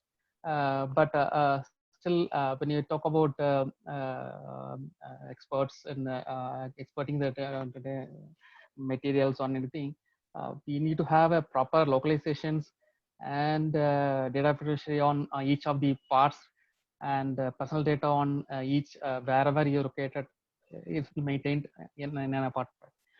According to the current situation of second part of the cloud, currently in the pandemic, a lot of manufacturing is moving towards the cloud environment, which is a little bit concerned. But how you are managing that cloud in other cases, we right now we are using as a hybrid cloud environment, which you're managing, and the data consent are very important to us. So we have to go through the proper privacy and the data privacy and the concerns in progress on that. And all the whatever that organization we have to say is that they have to compile with PDPA, which is going to become, and handle that proper concern management as per the softwares, and we should maintain and define the data life cycle of that data. It should be determined how long the data must be handled and how the data security comes to the cost of that thing. So that has to be maintained, and if it is cloud also. So that is my concern. Okay, thank you. Vibashi, have you come across this problem of handling cloud operators? How, particularly when they are big companies, we are small companies, how do, for example, again, some exporter, a small scale industry can handle these kind of situations? Vibashi, if you're there. Yes, sir. So if my view is most of the mature cloud providers, now if you look at AWS or Azure, I think I'm sure they provide reasonable assurance reports, like for example, the SOC 1, SOC 2, SOC 3 reports are provided. And specifically, if you look at AWS, again, I'm not talking on behalf of them, but they are compliant, or they also, in fact, take there's an ISO standard 27017 18, which is specifically based on predominantly on the privacy aspects on the cloud for CSPs. So I think so. A lot of I see a lot of clients fall back on them. In fact, 2017-18, which definitely provides a reasonable assurance on how they manage this. End of the day, if you look at most of the cloud service providers, they work in something called shared responsibility model, where they, of course, they do everything for the underlying infra what they provide, and on top of the data, of course, it's the data principal data subject or the customer who has to really ensure that he has all the required controls, like for example, the encryption or right kind of what are access control and encryptions and all that. So I think all together, I'm sure, because what is said and done today, cloud is inevitable. Your cloud journey is inevitable, and today many, in fact, organizations, especially as you said rightly, SMEs and startups are on cloud. And there are also a lot of tech companies who are cloud first companies. In fact, they're born cloud. They're born in cloud, and so by looking at all those, most of the assurance reports, I think that's how, because as you said rightly, you cannot probably overwrite or overrule, like there may not be, until you're not very big, you cannot go back and make any change in the contractual agreement. These are standard contracts. So the only other way is to go back and fall back on all these additional whatever reports they have, and that will give an reasonable assurance for the customers. Thank you. Now, of course, yeah, Venkat, you want to say something? Yes, sir. So I want to add this point that whenever there's a data breach, if the data is on cloud, it is the onus of the, it falls on the data fiduciary. So data fiduciary is responsible if anything happens to the data on the cloud. So cloud providers are not at all responsible for that. Yes, as Satish was telling, there are shared responsibilities, but data is the sole, the owner of the data is the data fiduciary.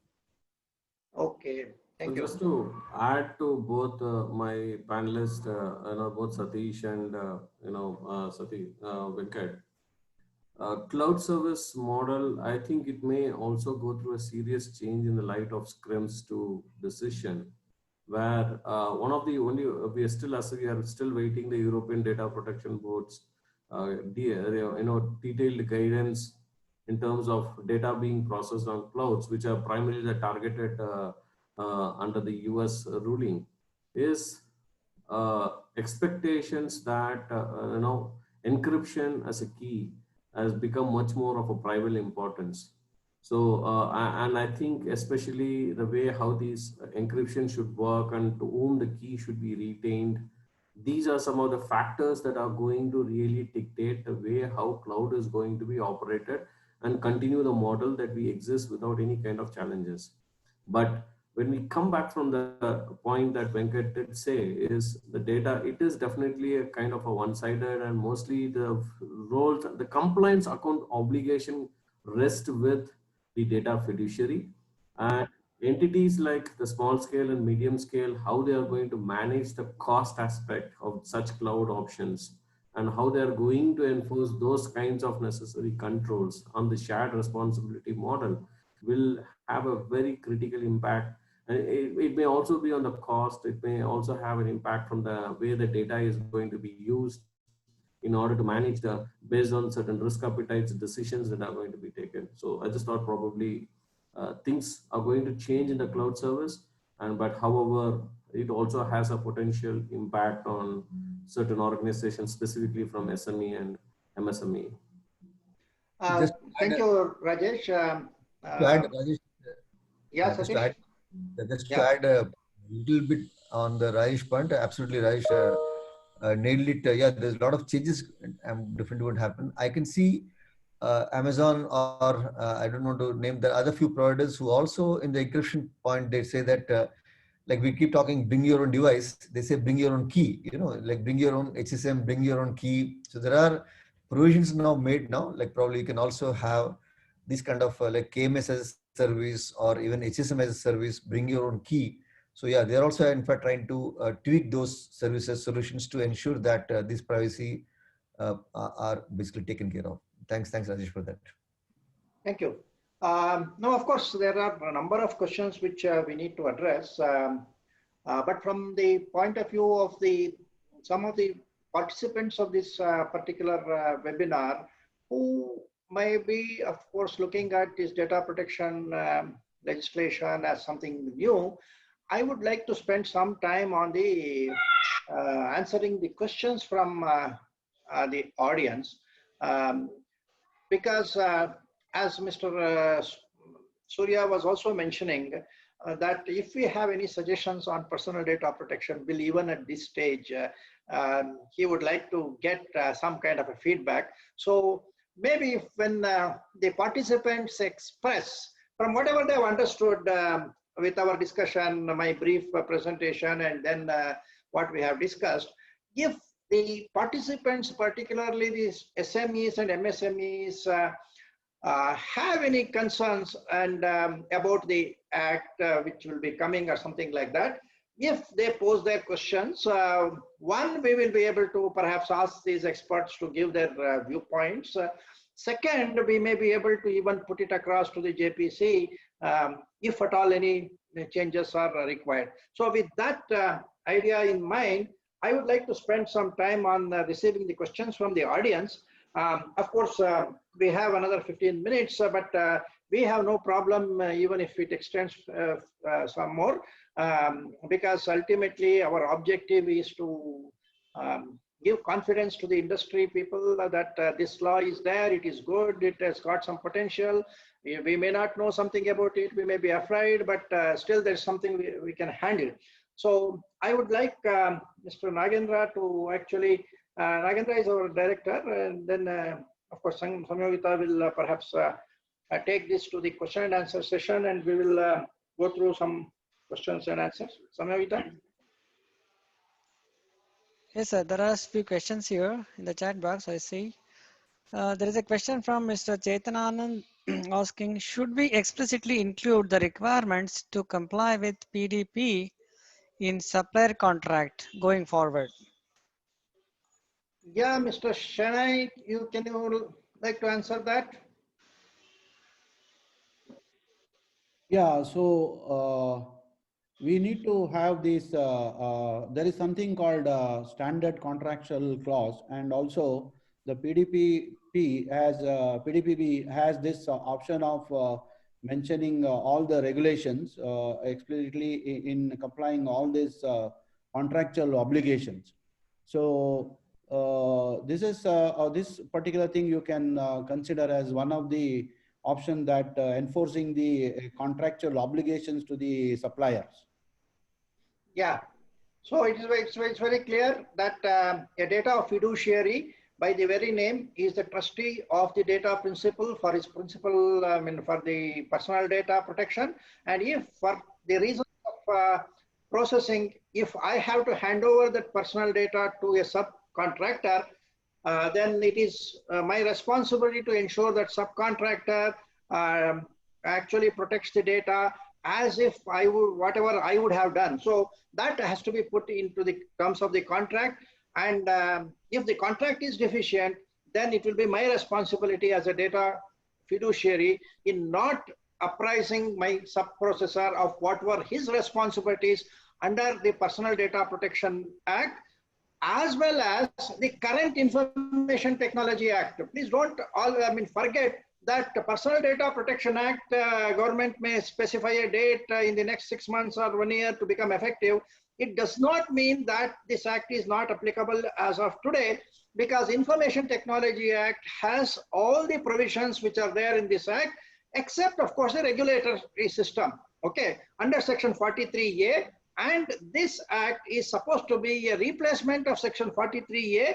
Therefore, there is a seamless integration of Personal Data Protection Act to the Information Technology Act. So whatever the Personal Data Protection Bill is saying today, it becomes part of the due diligence requirements under section 43 capital A of Information Technology Act. Therefore, having appropriate controls in terms of the contracts with my sub-processors is absolutely essential for any organization if personal data is being transmitted to somebody else for further processing. Okay, yeah. Next question. Thank you, sir. Just to add to your thoughts as well as Shanai's thought, unfortunately, if you look at the section 31 of the PDPB bill, it does state that you should have a written contract with the supplier, but you don't have explicit provisions similar to what you see under Article 28 of the GDPR, or even if you take the Dubai Data Protection Law, Law number 5 of 2020, Article 24 explicitly says that you should have a written contract. In addition to a written contract, you need to have these kinds of provisions where you need to bind the entity or the data processor to comply on behalf of you as well as on behalf of themselves from their compliance standpoint. So that particular wording is missing under the PDPB bill. But yes, as you rightly pointed and as Shania also clearly pointed out, it is essential that from a due diligence perspective, it is better to include those necessary terms and conditions and permitted purposes for such processing to take place, and reduce into kind of a writing in the contract. So just wanted to add my thoughts on it. Probably this also could be one of the points that we can take to Tejasvi to see to that we can have a similar lines of requirements where you have explicit terms mandated, so that on both the data fiduciary as well as on processor, so that tomorrow processor doesn't say that that is not an accountability, or that's not mandatory on my part, it is only data fiduciary's responsibility. And you didn't say in the contract, as a result of which I'm not supposed to be liable. So I think that's somewhere which probably we can consider, depending on the viewpoints from other members as well. Thank you Okay, so much, next question, Rajesh, please. for explanation. After PDPA, what happens to 43A? It will be deleted. It is very clear in the act itself. It will be deleted. That is why I'm saying that PDPA is a replacement of 43A. Therefore, the two acts, ITA 2008 to 2000 as amended in 2008 and this PDPB are actually integrated to one another, bound by 43A which was there and which is being removed, and PDPB is being put in. So in terms of the legislative intent of PDPB, it is very clear that this is supposed to be a continuation of Information Technology Act. Thank you, sir. One more question. What are the technology barriers we see in India to implement this PDPA effectively? Yeah, Mr. Satish or anybody else from the panel? Is there a technology barrier to implement PDPB? Let me take this question. Yeah. There are no such technology barriers. As I pointed out, this law provides a very good provisioning of something called sandbox. And just to remind everyone, even for this Data Privacy Act, technology is one of the pillars. So as we all, most of the technology, entire technology industry is already hopping into the journey of artificial intelligence, machine learning, and any other emerging technologies. Certainly, there are some solutions which is coming out in the data privacy protection tools, and as well as services wherein this is passed on to the data principals, where they are able to today track their data or the status of data or the data movement. So this is one beneficial. Having said that, the other beneficial to the data fiduciary as well as the data protection authority. So you have all the stakeholders reaping the benefits of technologies. Okay, thank you. Yeah, Nagendra. One more question I see here. If proven that data breach has happened within AWS, Azure, or Google Cloud, can a cloud services customer company in India escape any penalty? Yeah, Mr. Rajesh. It entirely depends on how the contract is termed, sir, on the role that the cloud service provider. So in most nature, I think we had these conversations and there was a lot of debate. But I was very primal on the area in terms of, most of the time the cloud service provider performs the role as a data processor. Unless or until there is something where the data is collected by the cloud and it has its own direct accountability as a data controller. So I see it very much less. So most of the cases, as Mr. Samir pointed out also very clearly, they are one-sided contracts. We agree to certain clouds and we go and use them as part of our day-to-day businesses. It will be a huge challenge in terms, but however, if there are certain things that they do say that in terms of the infrastructure that it provides, it is compliant with ISO 27018, or it can provide some kind of a reasonably industry practices. And if there is any demarcation or delineation from that particular perspective, yeah, you can contractually hold them liable, but I don't think it is otherwise. And even from the PDPB bill also, I don't see any kind of direct legal ownership on data processors in our law. compared to what you can potentially see in the GDPR, where certain things they have to, even as a processor, there's a requirement under the GDPR that the entity should manage certain records of processing.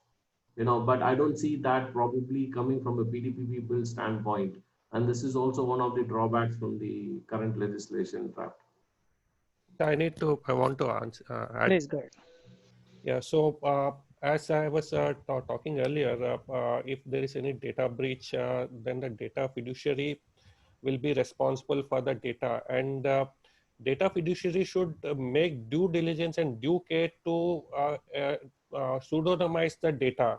Okay, so if there is any data breach, then the data should not be de-anonymized, and it can be they can see what is the actual personal data. So the data fiduciary should take due care. He should encrypt the data properly, and he should make sure that it is not reverted to the actual this thing. It can and I also want to point out one thing, sir. Yesterday I was talking with someone, and we were discussing about quantum computing. If there is any encryption used right now, the quantum computers can easily break that encryption. So I think we also need to look into if there is any encryption, not hashing, but any encryption has to be done. We need to make sure that we use algorithms which are quantum proof. So maybe this can be included in the bill. Say my point on this is, say quantum computing has come now. If we are looking at encryption in the pre-quantum era, then we have the risk that this new technology can easily break that. But with the quantum computing being available for decryption, quantum computing should also unleash new technologies of encryption. And probably then we will be having a quantum encryption competing with quantum decryption. Then perhaps the balancing will come. But if you are taking the previous generation encryption in a classical computer and then present it to somebody who has got access to a quantum computing capacity, then we will have this, you can say, a sort of a differential possibility. So there is a lot of R&D which is possible in the use of quantum computing for the purpose of security. Whether you call it as encryption or I don't know, there may be some other new ways by which we can jumble up data, distribute the data to 100 different computers in the world so that any one particular computer being compromised does not reveal the data. So maybe what is not possible today may become possible in quantum computing. So maybe we have to move towards finding new security technology based on quantum computing. Then I think we will be having a solution. I think that is where the academic institutions need to work. Yes, I was telling the same thing.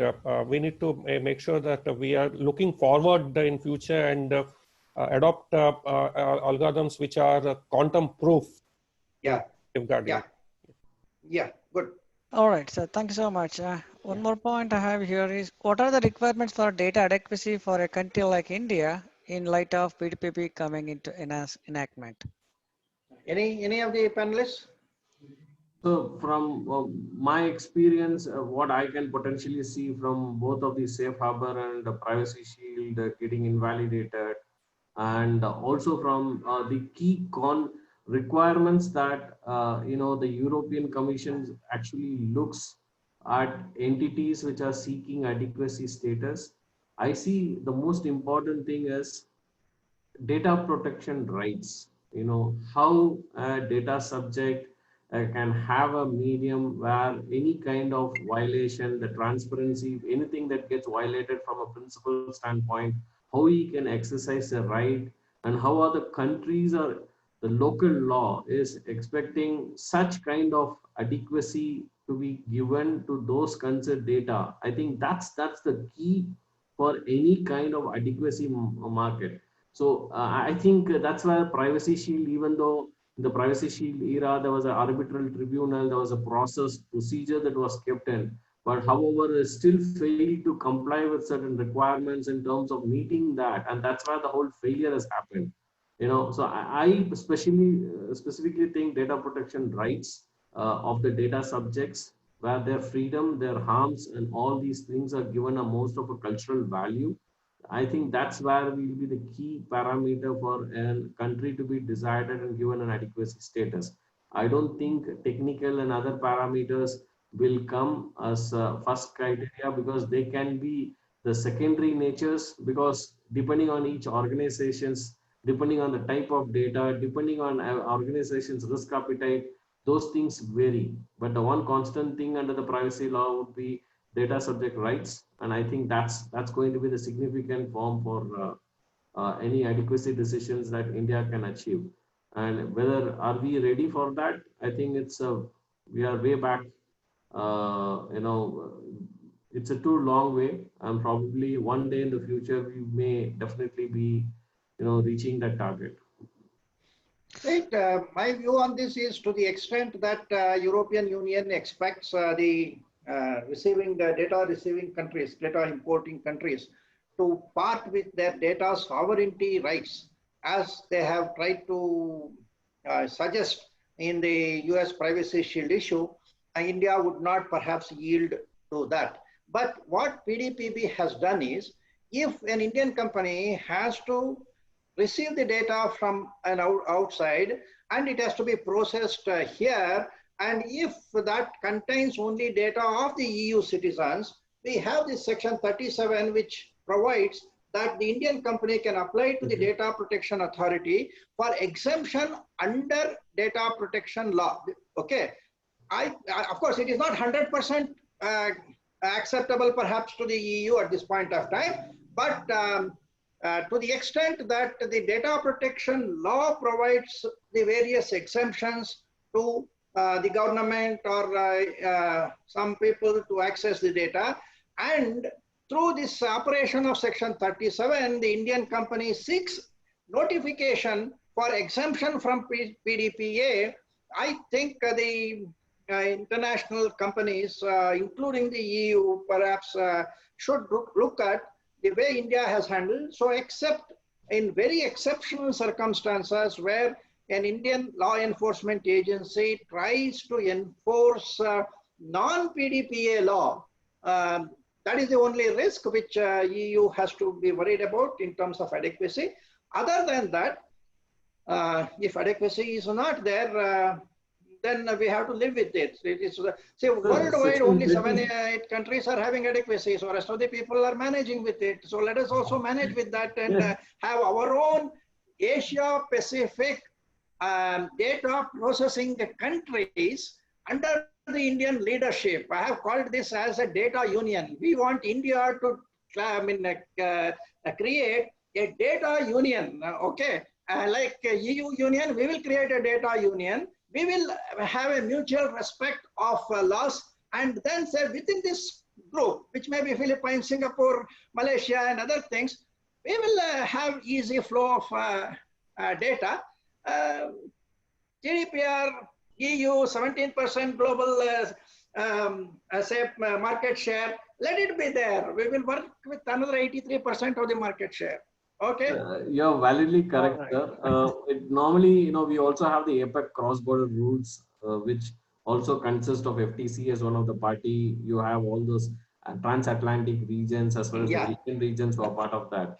My only drawback, which I still want to say, see, when we try to seek an exemption under Section 37, it becomes primal for an organization to expose and let know that I am handling such client-related data. And I don't think our Indian organizations are matured enough to disclose, because I don't think even the client would be expecting us to disclose. See, unless or until the query is going to be at a high level. So we are going to say that we are handling this because of an MSA. Tomorrow, if the authorities start questioning, okay, share me what is the kind of MSA. For this particular sector, you need to disclose this. The questionnaire is going to run around for 8 to 10 pages asking n number of questions. I don't think it is going to really create a blockade under 37, because first of all, clients will not allow that. Because you tell what a high level key attributes, then it is easy whenever wanted. The law enforcement authorities or the government can use the other provisions under the Act to seek access to these informations, which will become a more. Right now, what entity A or entity B is processing for a client, it's silent. It's just bound in a contract and it is known by within these two entities which are processing it. I see 37 operationalizing is going to be a huge challenge when it comes to clients related data. Okay. Thank you, I Rajesh. think I'm already being reminded about the time getting exceeded. Just one question. I have final question. I have it here from the audience. Yeah. So nowadays, each country and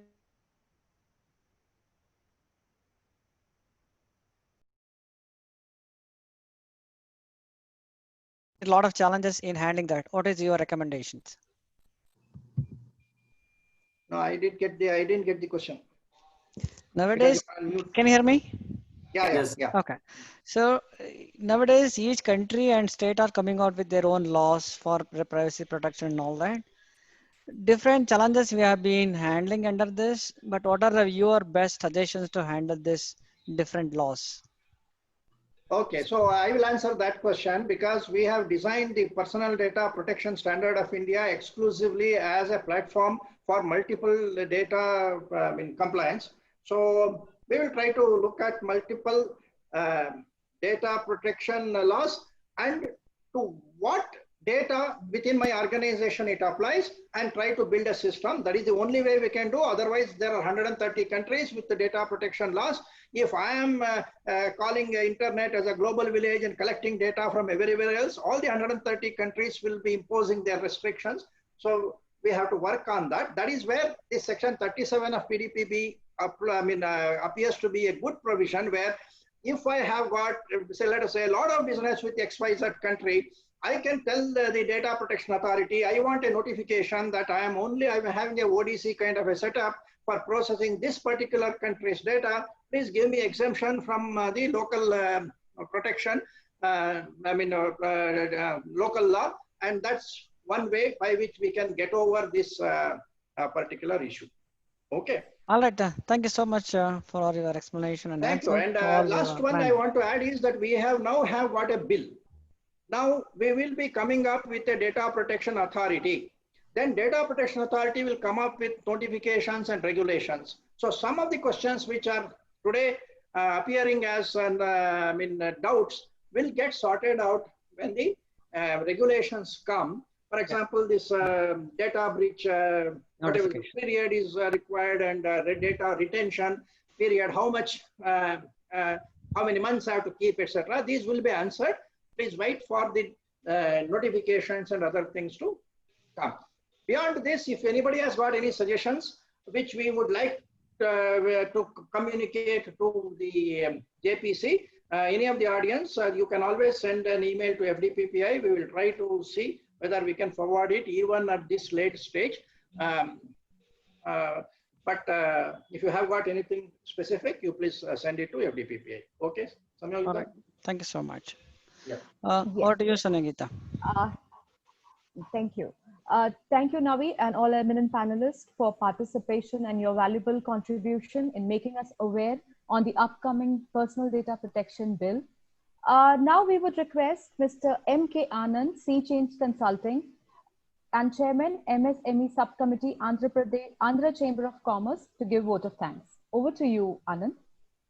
Thank you, Sangeeta, and very good afternoon, each one of you, all the participants of the second anniversary of FDPPI on the webinar, getting ready for the new era of personal data protection.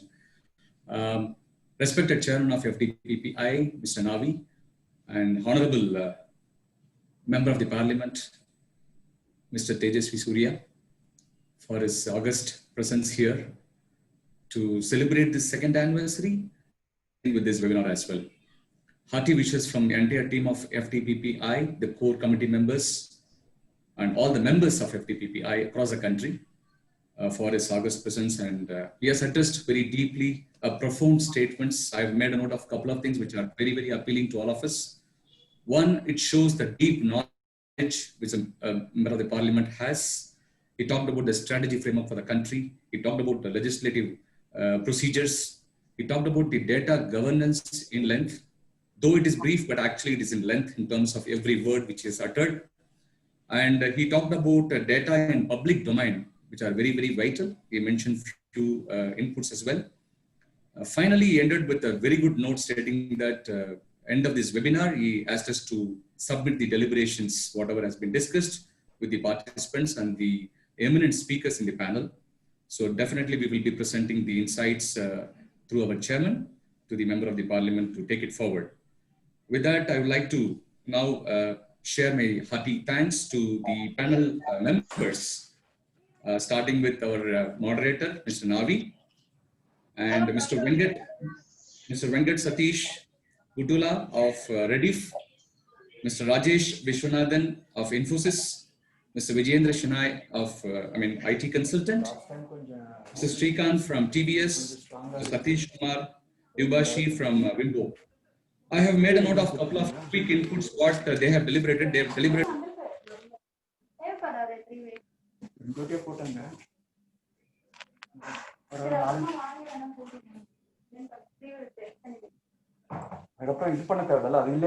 Data science, importance.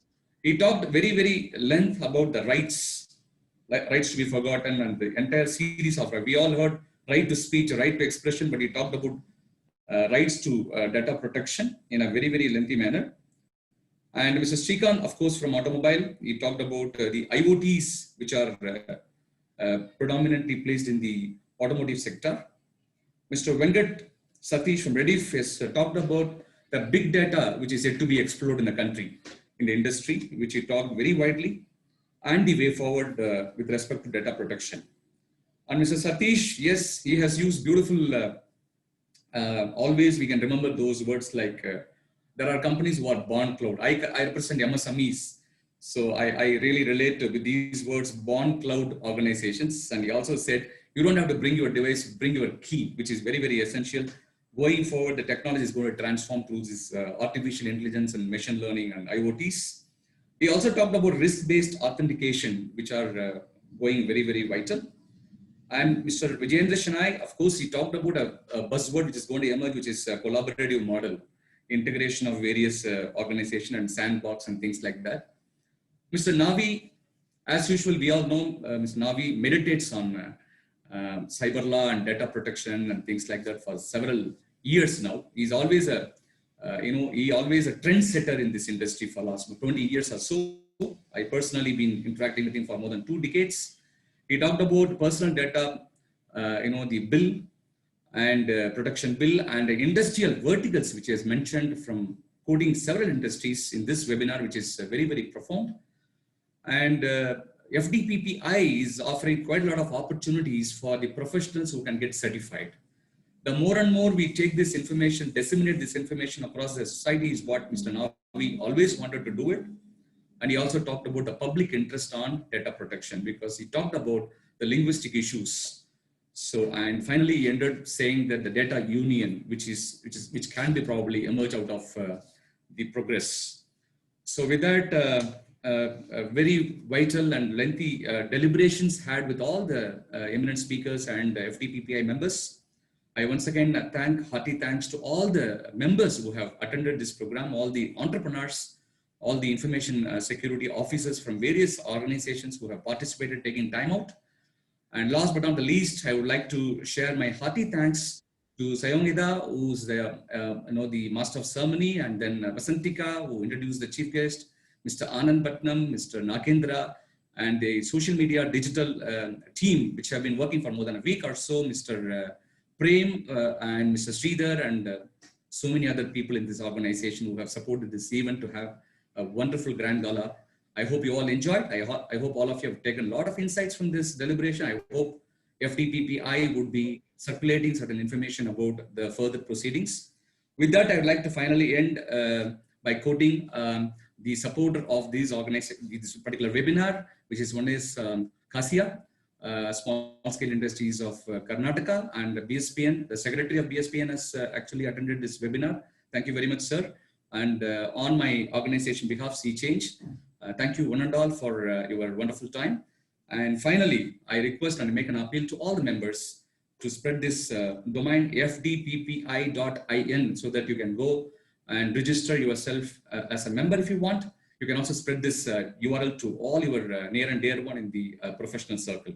With that, thank you very much for the opportunity, Mr. Navi, and every one of you. Thank you. Have a good day. Bye-bye.